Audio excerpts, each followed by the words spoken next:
Hello, everyone, and welcome to another edition of the SimNFL show. Real talk about fake sports. I am your host and commissioner. You can call me Pierce. Today we are covering all of the Week 14 action of the 2025 season of the Pro Sim over at SimSN. If you're unfamiliar, come check us out on the website and on Discord. We would love to have you.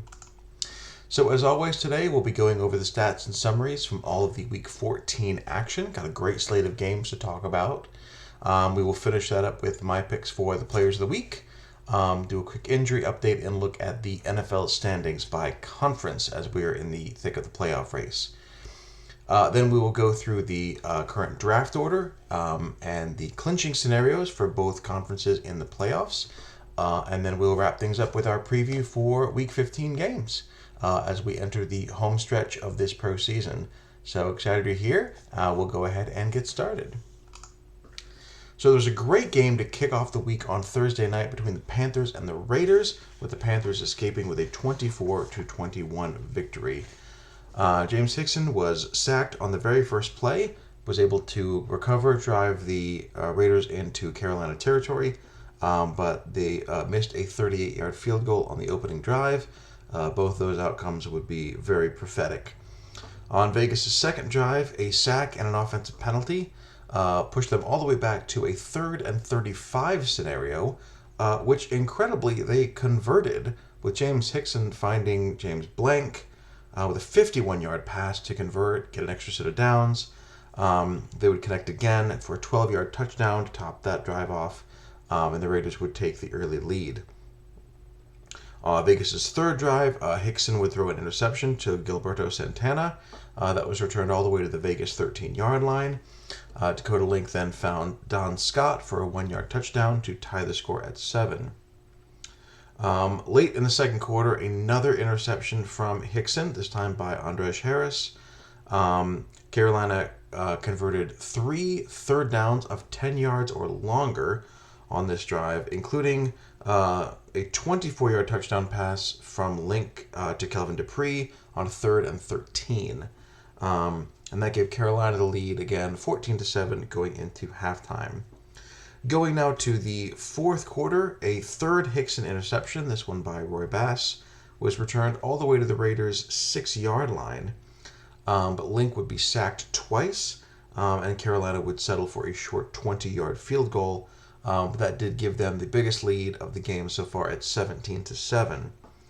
But Raiders would respond. Hickson would find Andrew Richards for a 34-yard gain. Then Jeffrey Cobbs for a 24-yard touchdown. And just like that, it was a 3-point game again. But later in the fourth quarter, Link found Fernando Evans for a 36-yard gain for the Panthers. And that set up Kelvin Dupree for an 8-yard touchdown run, putting the Panthers back to a 10-point lead at 24-14. Vegas looked like they were out of time on their next drive after a sack and a forced fumble, which they were able to recover. But it looked like they had failed on a 3rd and 5 with 3:30 left in the game. But Panthers, Barrera got called for a roughing the passer penalty, which gave the Raiders a new hope and a fresh set of downs. 2 plays later, Hickson found Blank for another touchdown, this one from 35 yards out, making it 24-21. The Panthers then went 3 and out due to yet another sack. Link would be sacked 8 times in total in this game. Vegas got a good return, and then 2 pass completions with time running out got them just into field goal range. Alan Rutherford had just enough time for a 59-yard attempt to tie the game, but it missed it wide, and the Panthers escaped with the victory. So defenses combined for 14 sacks in this game, 8 on Link and 6 on Hickson. Barrera leading the Panthers with 2, White and Sarno leading the Raiders with 4 and 3 respectively. Raiders kicker Rutherford also missed field goals on the first and last drives of the game, and the Panthers again escaping with the tight victory in that one. Patriots and Bills played an AFC East battle, with the Bills coming out on top after the Patriots blowing yet another lead late in the game. First touchdown didn't come until the first quarter, when Rashawn Lyons found Matthew Cunningham for a 52-yard gain, and then Njoku for a 2-yard touchdown. Patriots had the lead 10-0 after that score. It was 13-0 later in the third when Buffalo finally put a drive together. They went 61 yards in 13 plays. Key play of that drive was Asensio finding Donatello Scott for a 16-yard gain on 3rd and 13 to convert and keep the drive going. Asensio would end that drive with a 6-yard touchdown pass to Donald Kelly, and it was 10-7. Trade of punts brings us to the fourth quarter when a crucial interception by Rashawn Lyons gave the ball back to the Bills. Hugo Hernandez picked that one off, but the defense bailed him out, got a sack, forced a punt. Unfortunately, with just over 5 minutes to go, Lions would throw another interception, and Buffalo would be able to convert this one, Asensio finding Kelly again, this time from 8 yards out, and Buffalo took the lead 14-13. The Patriots got the kickoff, and the very next play from scrimmage, Rashard Ward fumbled. It was recovered by safety Earl Lewis of the Bills, and the Bills had another drive on a short field that ended with a Mickey Brogdon 1-yard touchdown run, and that provided the final margin of 21-13. So Patriots had 2 crucial turnovers with barely a minute of game time between them. Bills turned it into 2 scores, and that was the difference in this one. Big day for Abel Moore of the Patriots with 4 sacks. Kelly, as noted, 69 yards and 2 touchdowns for the Bills in that win. Jacksonville and Cleveland fought a defensive battle in what could turn out to be a crucial match in the AFC playoff race. Browns ultimately won this one 19-13. Jacksonville scored on their very first drive. Big play was a Matt Howard pass to Ronnie Ritter for a 56-yard gain.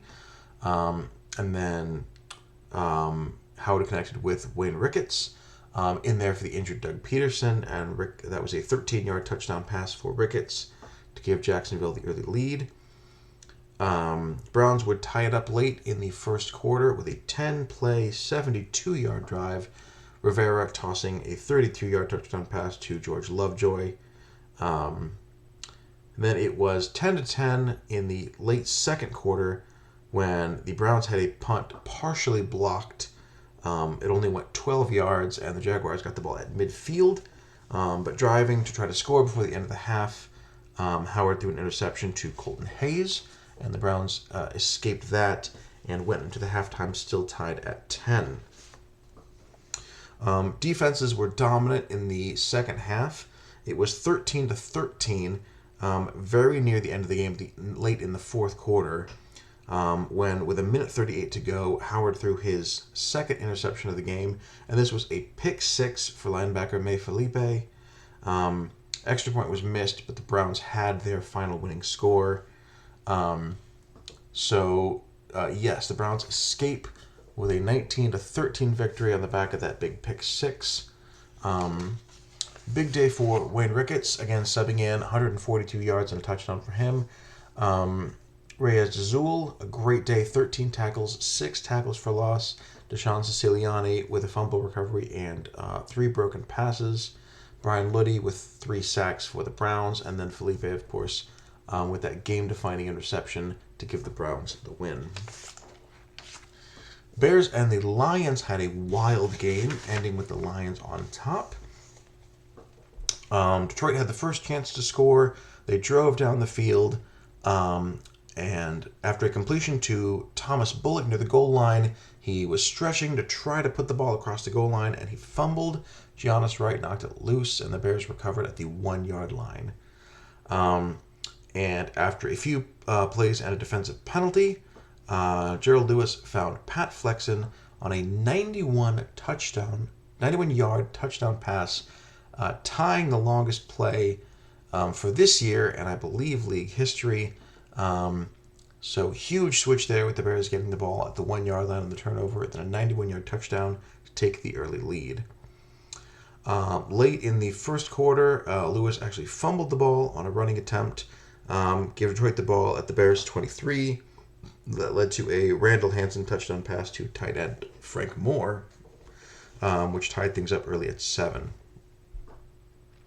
Going to the third quarter now, it's tied at 10, but Chicago scores on their first possession after half. 11 plays, 75 yards. Lewis running it in himself from 3 yards out.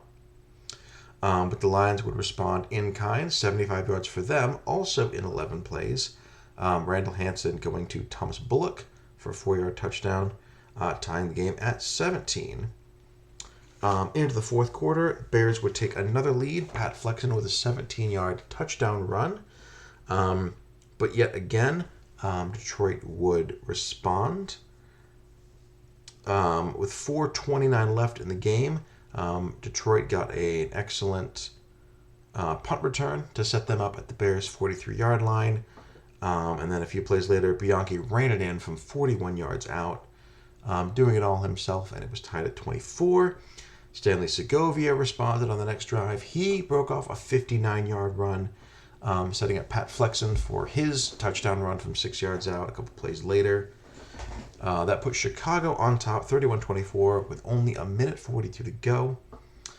But Bianchi had one more great run, a 57-yard run, which meant that Hansen could run it in from 2 yards out with under a minute to go, tie it up, and force overtime. In the extra period, Detroit got the ball first, immediately went 46 yards in 8 plays, and Zin Nevin hit a 48-yard field goal for the win. So Lions coming out on top 34-31 in an overtime thriller. Bianchi 122 yards and a touchdown. Big day for Pat Flexen, over 200 yards and 3 touchdowns from scrimmage. But it was the Lions tying it up at the last second and then winning it in overtime. Tight defensive struggle between the Saints and the Chiefs, with the Chiefs coming out on top 9-7. Chiefs scored first. Valenzuela completing passes for 20 yards to King Angeles and 32 yards to tight end David Velasco. Ultimately, Ariel Lemon Jr., the rookie, would run it in from 2 yards out. Chiefs would mix the extra point, and it was 6-0. In the second quarter, New Orleans drove to the Chiefs' 8-yard line, but a short field goal attempt was blocked by the Chiefs' special teams, keeping the Saints off the board. Saints would eventually score later in the second when Landon connected with Gregory Sprouse for a 56-yard bomb, and then he hit Josh Bassett for an 18-yard touchdown pass. They would get that extra point. It would be 7-6, and that would hold for a good long while. In the third quarter, a Valenzuela interception set the Saints up with great field position. Landrum hit Milton Evans for a 31-yard gain to get him into field goal range, but the resultant 34-yard field goal was no good. Saints still only leading 7-6. Events repeated themselves in the fourth quarter. Valenzuela interception, a long offensive play, in this case a Josh Bassett run of 24 yards, set up a 38-yard field goal for Keith Tucker, which was also no good, his third miss of the day. And then off of the field position from that miss, Kansas City took 10 plays to drive down to the Saints' 13-yard line, and with 2:20 to go, they kicked their own field goal, a 30-yarder, giving them the 9-7 lead. Saints got to their own 43-yard line before 4 consecutive incompletions turned the ball over on downs, and the Chiefs won. So Valenzuela victorious despite 3 interceptions. Great day for Richard Crawford with 6 tackles for loss. But the real GOAT of the game has got to be Saints kicker Keith Tucker, who had a block and 2 misses. So left 9 points on the board in a game that they lost by 2.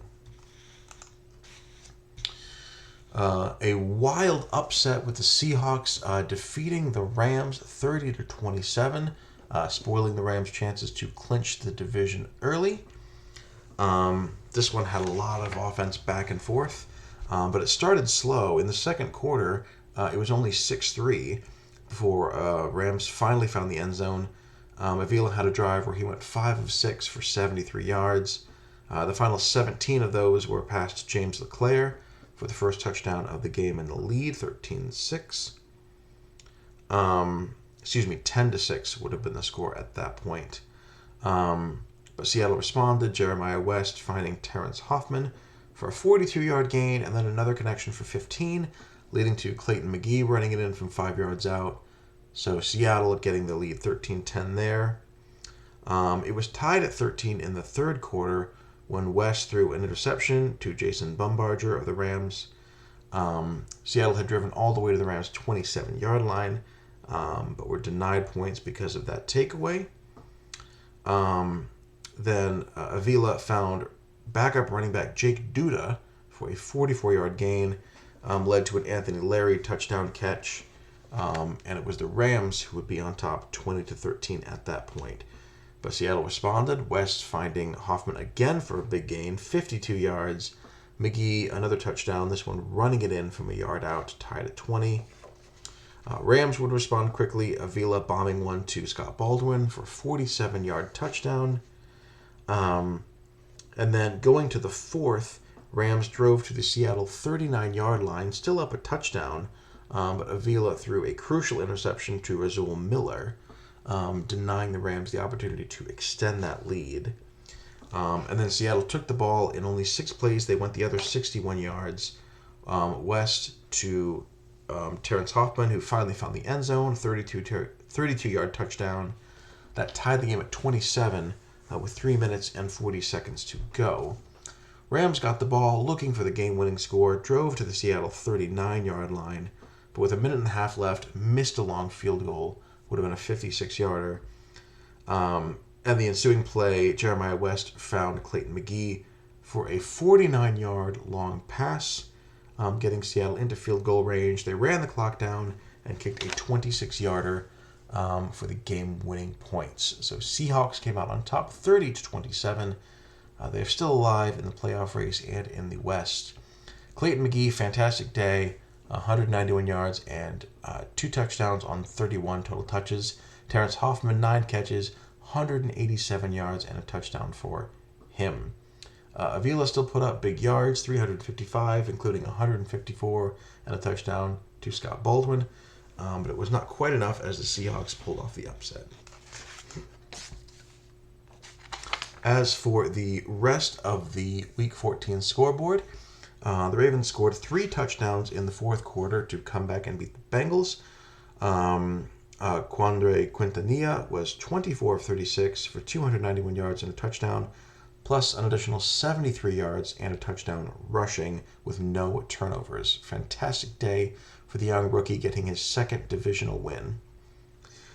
Pittsburgh put up 54 points on the Giants, leading them to a 3-score victory.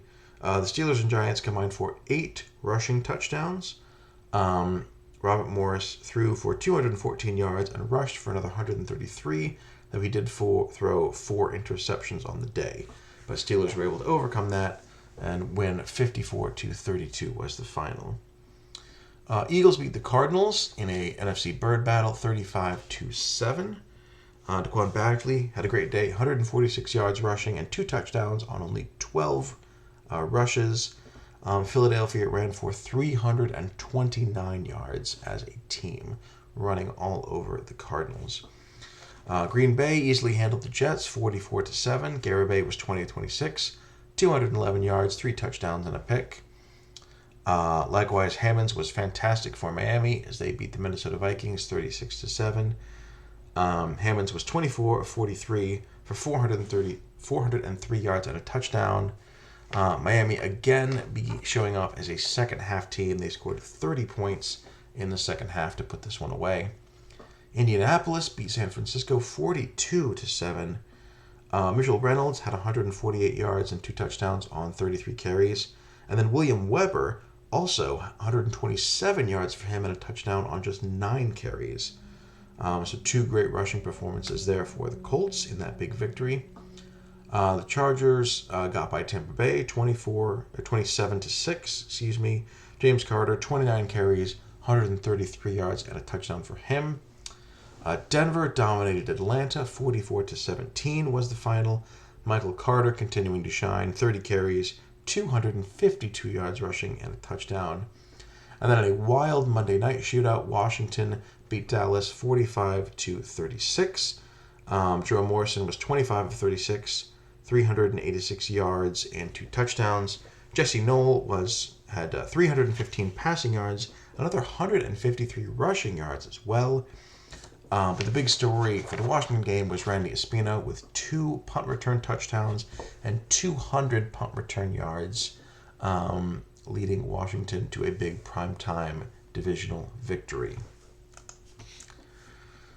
So we have a crowded field this week for my players of the week. Gotta shout out Jesse Knoll, even in the loss. Fantastic day for him, over 460 yards of offense. And surprising with 23 carries, 153 yards. Pat Flexen of Chicago, over 200 yards on 24 touches and 3 touchdowns. Clayton McGee, over 190 and a couple of scores for him. And then fullback Michael Carter, as you mentioned, for Denver, over 250 yards for him. On the defensive side, Abel Moore of the Patriots with 4 sacks. Sylvester White of the Vegas Raiders with 5 tackles for loss, 4 sacks, and a fumble recovery. Charles King of the Giants had all 4 of those interceptions of Robert Morris. So fantastic day for King with 4 interceptions. Ernest McCoy of the Dolphins had 3 turnovers with a forced fumble and 2 picks for him. And then, as you mentioned, Randy Espino for Washington, 3 punt returns for 200 yards and a couple of scores, giving Washington the win. 2 special teams touchdowns in a 9-point game. Absolutely defining game for him. Espino continuing to be a cheat code on special teams, and I do believe the only person with a special teams touchdown this year, and now he has multiple. So congratulations to all those players on being named the Commissioner's Choices for Players of the Week. Looking at the injury report, here is where it stands now. Teams trying to get healthy as they make a playoff push or work toward the end of the game. New names for this week, Brandon Moncrief of the Bills will be out a week, as well as Raul Macy of the Dolphins with that ankle injury. Colts linebacker Timothy Stemek pulling a hamstring. He'll be out a couple of weeks. Derek Dixon of the Broncos with that foot sprain. That's new. As well as the Raiders, Sean Duell, shoulder injury. He will miss next week. Biggest one of this week, probably Washington Stephen Tabbert. Minor separated shoulder. He will miss next week's game against Carolina. And then Stanley Alvarez, cornerback for the Saints, will miss next week as well with a groin injury. But just as important as the names adding to the list are the names coming off the list. Buffalo guard Corey Cabrera is healthy, as well as Jets rookie defensive tackle Denver Litton, who was having a fantastic season before he got hurt. Some more linemen, the Bengals center Raul Hallett, Chargers tackle Denoris White, and Cowboy center Miguel Robertson, Detroit guard Carmelo Goto, and Rams tackle Matthew Blankenship, all healthy and off the injured list.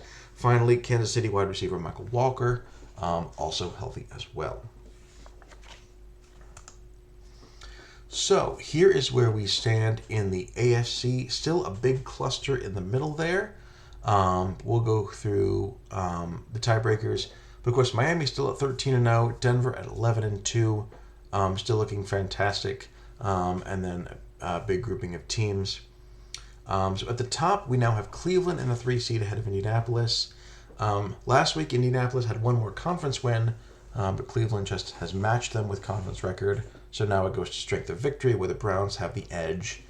So right now, those 2 division leaders would be 3 Browns and 4 for the Colts, based on where they are now. For tiebreakers, as always, we do division tiebreakers first. So Jacksonville is ahead of Tennessee in the South, based on sweeping them, winning both games this year. And the Chargers at 7-6 are ahead of the Vegas Raiders, based on their one head-to-head win. Those 2 teams will have a rematch Week 18, the final week of the season, which could very much end up being a sort of play-in game if it came to that. But for right now, the Chargers have the victory head-to-head, so they are ahead. So the first 3-way tie, with those in mind, is between the Chargers, the Jaguars, and the Bills. And the Chargers get the top seed out of that group based on only having 3 conference losses. They are 5-3. So they get that top wild card spot for right now. And once they're in, that means the next group of 3 is Jacksonville, Buffalo, and Vegas.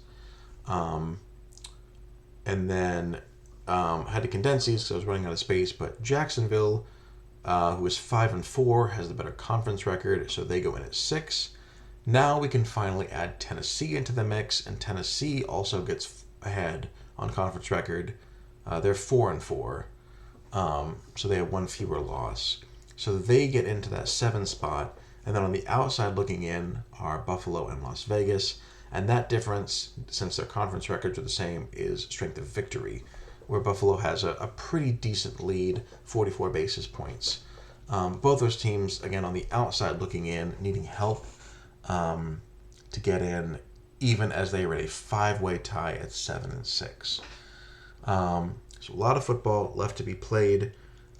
Biggest non-division game to be coming up, Buffalo at Tennessee, is coming to us in week 17. So that's going to be a huge one. And of course, the final division games, in particular, Chargers and Raiders going head-to-head in the final week could be a big one as well. So we'll keep an eye as the standings move, but that's what we're looking for right now. In the NFC, we have Washington still at the top at 12-1. Green Bay has a head-to-head victory over Carolina, so they're in the 2 spot. Carolina's 3. Rams now at 4, and Atlanta now is the top wild card. Now, after their loss to Denver, trailing Carolina by a game in the South. We said Green Bay is ahead of Carolina based on head-to-head. Also, remember that Green Bay beat Washington this year, so if that became a tiebreaker, Green Bay would have that one, but they will have to make up that game at some point for that to become relevant. Breaking up division tiebreakers, Dallas is ahead of Philadelphia based on the season sweep, 2-0. So our first tiebreaker for the 6th wild card is Dallas, Seattle, and Detroit. Dallas beat both of those teams, so they advance on head-to-head. They are the current 6th seed. And then Seattle, when it comes to Philadelphia and Detroit, has the better conference record. So they are at 5-4, are in. And then I forgot to list it here, but the final tiebreaker between Philadelphia and Detroit is strength of victory. Eagles are at 440. Detroit is at 319. So well over 100 basis points for Philadelphia. So they are strongly ahead of Detroit. But again, still on the outside looking in. They'll have to make up a game on either Dallas or Seattle to have those playoff hopes come to fruition. Big games coming up for the NFC. Next week, we have a round robin of those top 4, with Green Bay going to LA to face the Rams, and then Carolina going to Washington. Again, all 4 of these teams were division winners last year, so based the way the schedule works, they all play each other this year. So we're going to finish out that series. We've also got Philadelphia at Seattle coming to us in week 17, which would be a great way for the Eagles to make up that win they need. And then it's not a conference game, but could have huge implications. Green Bay is at Miami in week 17, which if the Dolphins haven't locked up the 1 seed and or are playing for the undefeated season, could be a fantastic non-conference game, and could be a big hurdle for the Packers in trying to keep pace and keep their seed against a Dolphins team that, as of this video, is 13-0. So it could be a great game. Excited to see all these games resolve as we push through the last 4 weeks of the season. So for clinching scenarios, we know the Dolphins have clinched the East. Denver is very close to clinching the West. I think I misspoke last week because the 2 things I said needed to happen did happen, which means that Denver is now ahead of Vegas for sure, but they're still 4 games ahead of the Chargers with 4 to go.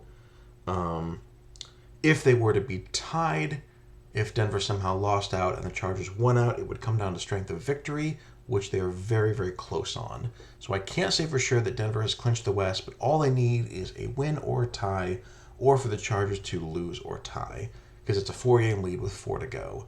So anything that doesn't bring the Chargers a full game closer seals it for the Broncos. The Browns are 3 games up on their competition with 4 weeks to go, but they don't really have any tiebreakers to speak of. So their clinching scenario this week is that they need to win and they need everyone else in their division to lose, which could happen because none of them are playing each other. So Cleveland does technically have a clinching scenario if all of those 4 games go exactly one way. In the NFC, Washington has clinched the East. The Packers have clinched the North. The Rams are in the same position as they were last week, in which they can clinch their division if they win and the Seahawks lose. And then Carolina can't clinch their division. They're only 1 game up on the Falcons. But if they get to 12 wins, or even 11.5, if they get a win or a tie, they are far enough ahead of the field that they guarantee themselves some sort of playoff spot. Even if they didn't win the division, they would certainly be a wild card. So Carolina very, very close to punching their ticket to the postseason, even as they face off, even as they try to race the Falcons for the South Crown. On the other end of the spectrum, here is where we sit with the current draft order. San Francisco and Detroit, by way of the Saints, still at 1 and 2. Chicago, New England, and Minnesota flip-flopping around a bit as 3-win teams. The Jets also at 3 wins, but have by far the strongest strength of schedule of those 4 groups, so they are staying put at 6. The 4-win teams all moving around, the Giants and Cardinals and Bucks moving up, Chiefs moving down. Again, all 4 and 9 based on strength of schedule there. Only about 36 basis points between all 4 of them, so a lot of movement still to come there. And then all of the AFC North teams that are at 5 and 8, Ravens, Steelers, and Bengals would be in that order.